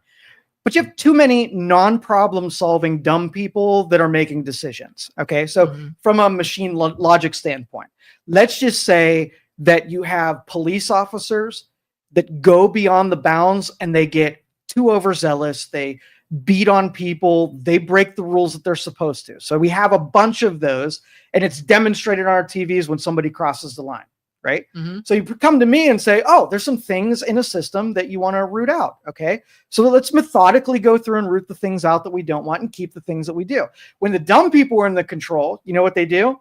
They say, hey, let's just get rid of cops. And I'd be like, whoa. There's some downside to this, dudes. This is not what you want to do. But one of them did something bad. Yeah, so let's get rid of all. Well, all of them must be bad. And I'm thinking, okay, so what would be the selfish tendencies that would say that I want to get rid of all cops? If you were selfish, you would know sometimes the cops are good and they do some things. You'd be giving that up. So that one's not a selfish tendency. What is it? It's a really dumb person making an irrational move that had simple nouns and verbs. And so they're like, oh, we'll just get rid of the thing without being able to look at all of the connecting tissues that you would get along with that. Yeah. And I even sort of had this selfish experience when maybe even more so when Biden was in office. Anytime we talk about something that involved the military or going to war or sending soldiers somewhere, I instantly am like, nope, because I had a soldier and I had skin in the game. And so when you hear about things like, hey, we're going to pull out of this country right away, send everyone home. Selfishly, I'm like, yes, do it. Send them home right now. Not another day there. Drop your guns. Come home, please, and be safe. But then you hear the people involved and they're like, here's why that's not a good idea. Here's what is going to happen if we do that. And here's something that could be detrimental if we do that. And it's like, okay, what is for the greater good? What makes sense? versus what you just want. And that can be very difficult to separate and feel okay about. So important things like that. What if we had a bunch of people in power that once something got scary, they just made the decision and did that across the spectrum in our governance, right? That you would have a would-be smart politician that'd be like, oh, sure, getting rid of cops, good idea, let's do that one. Or, oh, we're in the middle of a fight and this is getting scary and people are dying. Like, let's pull them all out right now. And then all of us look at it and say, that was really dumb, right? And you never should you be given power to do anything, because that you did the expedient part, the parts that was self-serving, right? So if everybody who voted for war, right, had to send their kid to that war, would they make different decisions? Okay. Probably. If everybody that voted on a tax was required that the tax applied to them, would they do something differently? So using that as a force to modify how much you'll, put your husband at risk or raise taxes on that dude, it's different kind of selfishness. Yeah. Yeah. I mean, would you look at it as like, hey, we want to make the country better. We want to make our stance in the world better. We want to get out of debt. But you know what? Tariffs might make you pay a little more. Selfishly, do you want prices to go up? Do you want to pay more for things that you can find cheap from other countries? You probably don't enjoy that. Is there good in it somewhere? Do you need to look at a bigger cause and a bigger, greater good? And the real scorecard, and this was a Dave Ramsey principle from way back in the day that I thought it was a principle that has followed me to today. So keeping a mental scorecard of two things. So the first one is how many times that you will support something out of principle that actually affects you in a negative way. Because you can always judge how, what you were motivated by. If you're like, you know what, I believe in this thing because it's a principle. Like, I may be hungry, but I don't like theft. So even when I'm hungry, it would be advantageous for me to steal, but I'm going to not steal, even though I'm going to be making the sacrifice myself. Keeping that scorecard of where you did a harder thing, right, that didn't have an advantage, but you stuck to a principle. Right now, societally, we have no principles. But if you keep that on your vest and you live a principled life, so where do you get your principles if you're not self-grading, right? You know where you used to get them, right? It was that mention that Bible thing. Like I mentioned all that. God. People hate that Bible principles were pretty important, because if you make up your own principles, what do you want to bet your scorecard that everything you believe in principles, you have some kind of locked in advantage because culture teaches you the narcissist that you are? Good. I just watched a really interesting podcast yesterday about they were talking about God and right and wrong and people that don't believe in God and why. And it was like, if you truly don't believe in God or a creator that sort of decides what's right and what's wrong, where does your moral compass come from? Where, if it doesn't matter, this is all there is. You're not going anywhere. You're not serving any creator. Really, it is like you, us, this, and then you're done. You're gone. What is it that makes you feel like something is right and something is wrong if it doesn't matter? It's not objective. It's whatever you feel like. If it benefits me, it's good. And if it doesn't, because it's not just the law. You don't need a legal boundary in place to feel like something is morally right and morally wrong. Where does that sense come from? Why do you feel that way if it's not something else driven? Second philosophy. This is another quote. So we're taking, principles, following principles, even if they don't give you an advantage. And the second one is knowing what motivates you.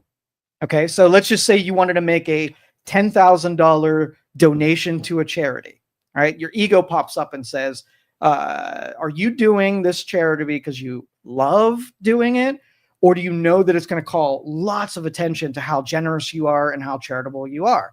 And if you can't answer that question and don't know, then what you do is you take the ego out of it and you say, let's see how motivated I am to give that charitable donation, and I will hide my identity so no one knows who it was. And then I'll be able to know for sure that if I don't feel as eager to give the 10,000, knowing that I'm going to be deprived of what the ego needs, which is the acknowledgement, then you know what was governing your motivations. And that's a good practice to have of, like I said, principled things that gets to know yourself, and also the starving your ego. So Coachella at the beginning of the show was feeding your ego, and then what that does to the rest of your life, versus depriving your ego and not doing the thing that you want to do and being governed by things that may hurt a little bit, but you're living some kind of principles out.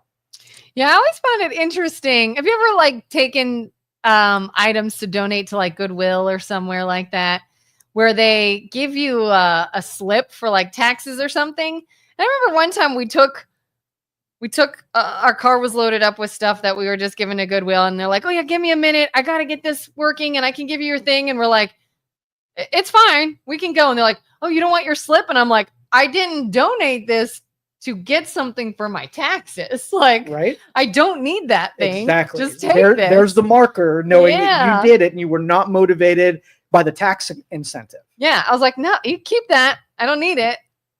Like, do people give stuff just to get that? Like, it's not why I'm here. That's not why I'm Lots doing of people are motivated for ego, for sure. And the theys out there control that, because even if it's wrapped, it's vice wrapped in virtue. And so you're giving people the illusion that something was for charitable means, when all they really did it for was the tax incentive or the acknowledgement or something that would feed that ego. Yeah. If you take that out of there, and like, you're a pure person. Like I've said this from the beginning of the show. You're one of the best natured persons naturally that I know. So thank you. You're welcome. All right. You should let that unhinged AI chat thing talk more like you did with Fast Freddy. That was freaking hilarious. I turned that on yesterday, and obviously we'd break every law imaginable. You've never heard the unhinged one? No. Dude, this is for evening only. I think it's like HBO After Dark. I can play this thing and it'll just berate you and swear at you. It's like phenomenal. It interacts with whatever you're saying. It talks just like the AI did this morning. Yeah. It does that but it kicks up the language use a little bit. Interesting. And it's funny as can be. Let's see. This should have put near your baby so you could quickly fall asleep. Thank you. Hey Joe, did you ever read a person who's still watching and interacting? Okay. No, listen. When you're mad at me for what I'm saying, think of the meanest thing that you can. And if you ain't got anything, and I already took you're a jerk or you're a dumb person out of there. You're next a big next go that you're boring, and if boring doesn't work, then it'll be the next thing. It's a never-ending hierarchy of things that you can lob at me to hurt my feelings. You know when you really made it. Yeah. Is when they'll start saying you're dangerous. Yeah. Ooh, that means you're really onto something. That's next. As we scroll down, it probably happens. Yeah. Oh, Hey Joe, did you ever read The Closing of the American Mind by Alan Bloom? You have a big brain and would enjoy it. He said a lot of things due to the universities who don't teach to think. I would highly recommend it. I am adding that to my list. Interesting. So thank you, Joe. Julie says, I believe that people become left brain, right brain personalities. I believe that is true as well. And the middle ones, the ones that kind of flirt with both. I know that I have a highly evolved logical side, and I know that you have a highly evolved right side. And I think naturally we're intended to find people that are on the other side of the spectrum and try not to kill each other, right, is the goal. And through those principles, cooperation between two different people is better than homogenizing and everything. Yin and yang. If you have too 100%. many like thinkers, then you don't see threats. You don't see what you're missing. You need someone that has a different viewpoint. So you're like, oh, good catch. I wouldn't have never seen that 100%. Yeah. That is why I'm so fascinated with the Joes and the people that are critical, because they're on the other side, right? And I find myself, both of us, try to argue our position instead of listen for details that you can garner from that position. And so, like, I'm equally as guilty as not being a contributing force in, creating some kind of relationship using this kind of medium. We got a long way to come in that department. Oh my God, he doesn't stop rambling. Let the lady have a chance. Holy crap. I feel like I've done a lot. I Let's see what you're doing there. Say, did you see where he said part of this dude sounds like he's on Adderall? The other sounds like he's doped up. I'm being honest. At least he's No these are all natural chemicals. I have Natural. I mean, as I'm drinking a freaking coffee. No Other caffeine, than dude. caffeine. No caffeine. We are high on life, people. All right. This show needs to be named Anesthesia. Well, good morning. Let's see. What is your motivation, little fella? Julie says, this is why I listen. Joe is the opposite of my personality. Yes, Julie is another great contributor. Yeah. And Julie often will disagree with things, but not be like, you're a big doo-doo head for thinking that. It's like, oh, let me go ahead and watch something that is a different viewpoint and take it in. Maybe you leave it, maybe you don't. And I feel like Julie really has a very palatable pushback on things, makes it really easy to talk about these things in volley. One of my favorite conversations used to be with Morris Ray. He's a radio personality. He is a liberal's liberal. And I don't get a lot of say in the conversations. Like, he just goes and he's very passionate about when he goes. But there's so much depth and insight into how he's framing things. I learned so much about that psyche because he's very intelligent and he has all great reasons to feel how he is. And I'm not trying to change him. I think there's so much wisdom in the things that I think he's misguided. And I don't think he gets himself worked up and frustrated about it. But it's like one of my favorite conversations. Detractors are my favorite. And I'm trying to put somebody to sleep, by the way. So if you think that if you say I drone on and that's not going to make me want to drone on even more, you are mistaken because that's my rebel nature. Well, maybe we could ask a guy named Bill, what is it you would like us to talk about? And it cannot be the MLO bros. Dude, listen. Because we already know what you're going to say. We look at Google Trends every time that we do this. And out of the top 100 things that I see, there are very few topics that I can talk about because they're so brain dead, like Oscar slights and who did this weekend. I can't talk about it. And unless you are actively coming here to listen to us, you won't even find this content if it's not put out a certain way. Like and this isn't an opinion, this is a fact with the way algorithms and different platforms work. Is if your content is negative, if it is divisive, if you said something that's going to rouse somebody up, if you said you're evil for going to Coachella, you all will get served that all day long. But if we're like, hey, let's all agree on everything and let's compliment each other and let's all get along, this podcast will get dumped into the ether and no one will ever watch it. And that's just the way it works. So conflict is good. Let's see. What's an MLO, bro? It says live chat.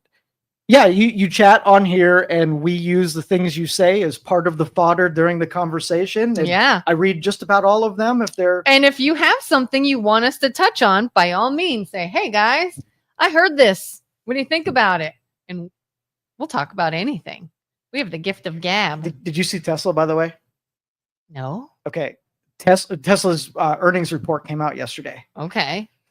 Revenue dropped by 71%, which is if you are cheering on the destruction of Tesla, you don't like him, you're not going to buy his cars, you want to see him destroyed because you disagree with him ideologically, this is a W where you've effectively Bud Light Tesla when it comes to earnings. So from the CEO, the chairman, the board, they're beholden to investors. And if you allow your stock price to drop, right, you are mandated legally to get back in that office, stop doing what you're doing, and you are beholden to the investors that you're holding their money as an expectation. You do all you can to develop that brand. So I want to shout out to the people who wanted to remove Elon Musk from government as much as they possibly can. You've done it. It was effective. Wow. You have to run back to Tesla and fix what was broken because of his involvement. Can we just point something out? What? And I know I'm going to get hate for this. So correct me if I'm wrong in a respectful way. Had Elon never gotten involved with Trump, and I'm not talking about governments, maybe Elon got involved with Joe Biden. Maybe he teamed up with Kamala Harris.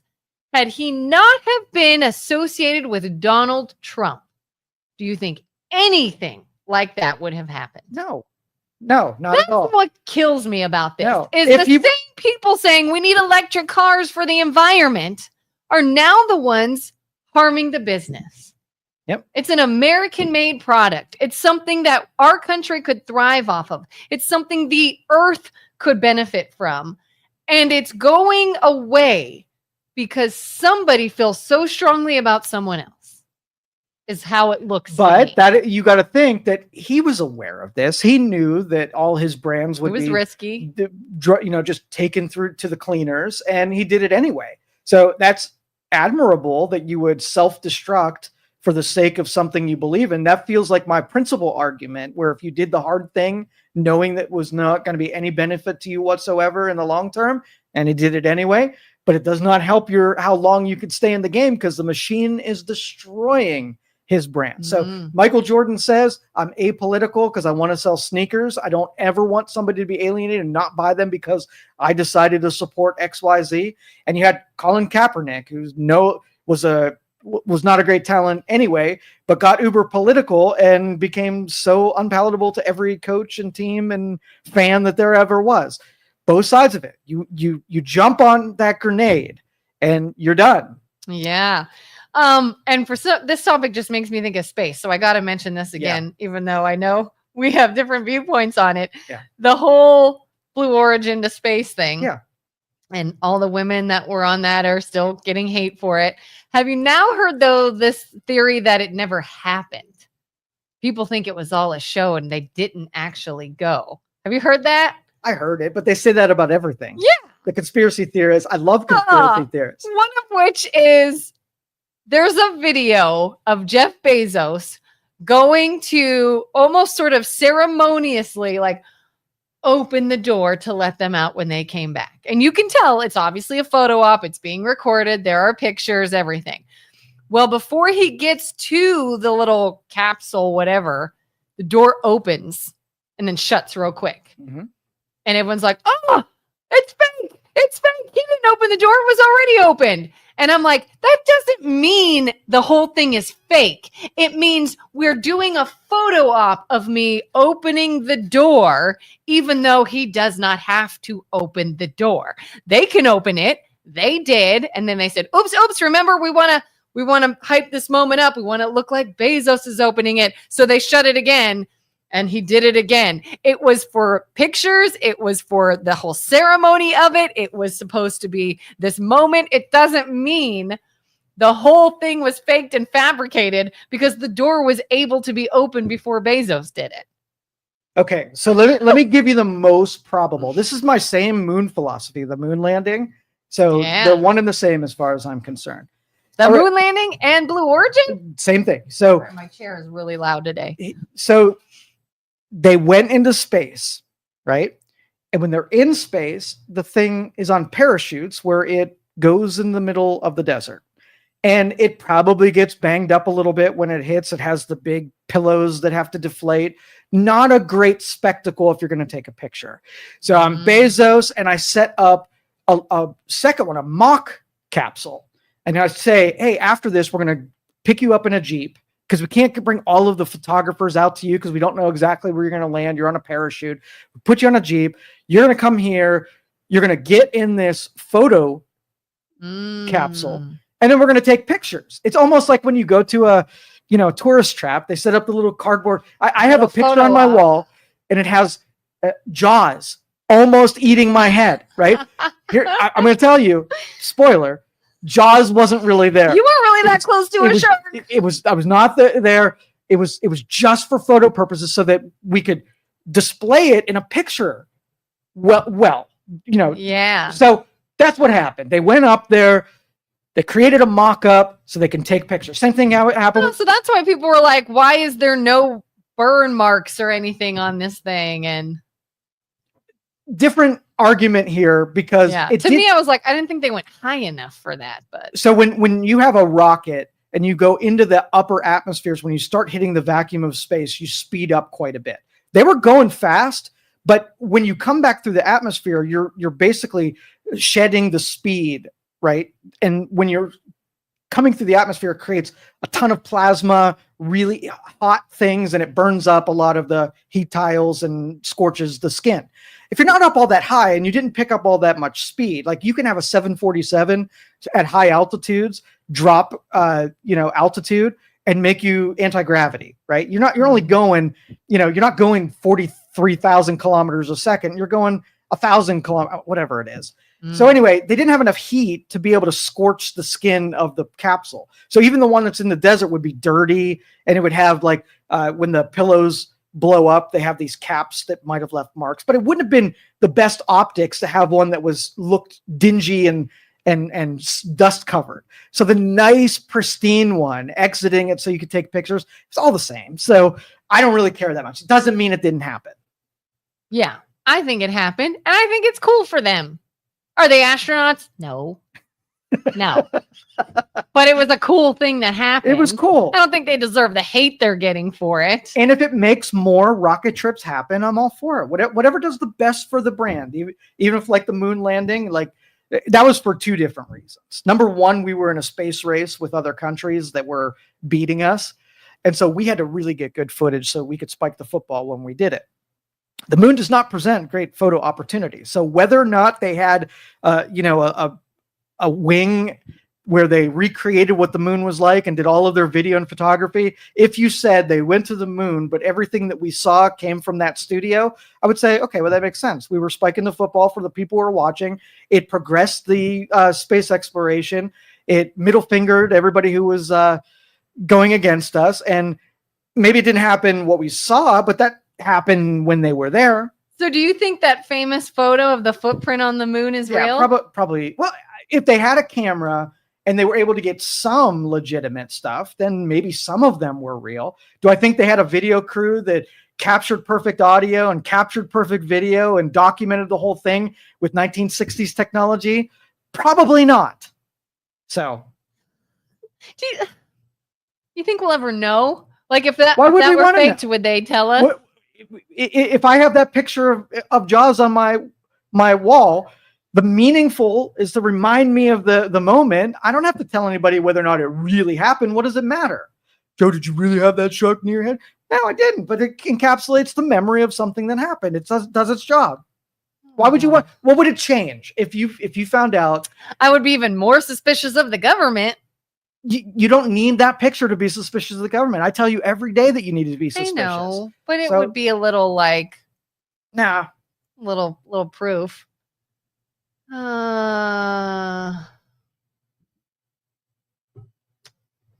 Okay. I love that. I used to have 3 critics that would just follow me everywhere, and if I would say fans. They are fans. They are fans. Yeah. They would always have something to say in the negative. They could never bring themselves to say, well, Joe, that's actually a pretty good point. Yeah. I feel like if there is somebody that I really dislike, I don't agree with anything they say. I think that what they say is mindless. I think that they are ridiculous. I get no value from them. I don't seek them out and continue to engage. That's a fan or a stalker. But you could be fanatical on both sides. I guess so. People love to watch trash TV, and it's like, oh my God, it's so bad, it's good. We do that to people all the time. You see a video on the internet. I'm currently in it now. There's this guy that makes really funny videos that are the dumbest thing. And I just love it. It's so dumb. I love it. Feed that primitive brain. Yes. Feed it. All right, we got to wrap it up. Thanks everybody for tuning in. Thank you. Tomorrow, I don't know if we're doing MLO Bros. So I think they're doing a Friday session. So I don't know if they're going to do Thursday or Friday. Oh.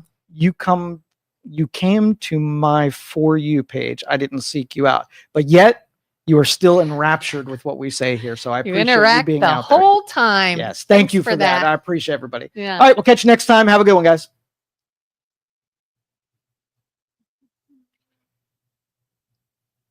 Thank you for listening to this show on Youngstown Studio. This is original Youngstown content. Feel free to share our videos and tell your friends about us. Don't forget to subscribe to our YouTube channel and follow us on Facebook.